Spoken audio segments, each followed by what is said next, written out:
தினமலர் சார்பில் நடத்தப்பட்ட கட்டுரை போட்டியில் சிறந்த கட்டுரைகள் அனுப்பிய ஆசிரியர்களுக்கு தினமலர் நல்லாசான் விருது வழங்கப்பட்டது.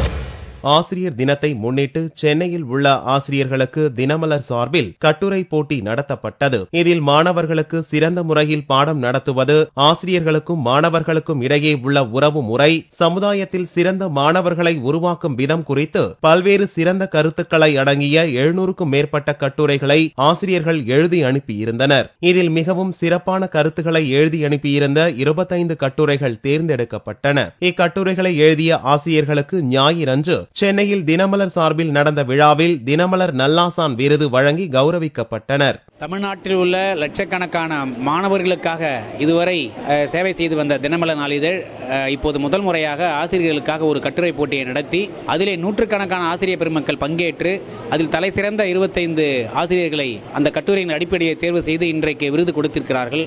இந்த விருது பெற்றதன் மூலமாக நாங்கள் தமிழக அரசின் நல்லாசிரியர் விருது எந்த அளவுக்கு இங்கே தமிழ்நாட்டில் பரவலாக பெருமையாக பேசப்படுகிறதோ அதே அளவிலே இந்த விருதும் பேசப்படும் என்பதிலே எந்த ஐயமும் இல்லை. இதற்காக தினமலர் நாளிதழுக்கு எங்களுடைய நெஞ்சார்ந்த நன்றியை தெரிவித்துக் கொள்கிறோம். இன்னைக்கு இந்த நல்லாசான் விருது 2013 ஆசிரியருக்கான கட்டுரை போட்டி விருது வழங்கியது இந்த தினமலர் நாளிதழ். இந்த நாளிதழ் ஒவ்வொரு வருஷமும் நான் நினைப்பேன், மாணவர்களுக்கு மட்டும் காண்போம் கற்போம் கல்வி நிகழ்ச்சியை போல ஒவ்வொரு வருஷமும் மாணவர்களுக்கு கொடுக்கறாங்க இல்லைங்களா வழிகாட்டி நிகழ்ச்சி, அது மாதிரி இவங்க ஆசிரியருக்கு செஞ்சா என்ன நினைப்பேன். அது இன்னைக்கு அவங்க செஞ்சது எங்களுக்கு ரொம்ப திருப்தி அளிச்சது.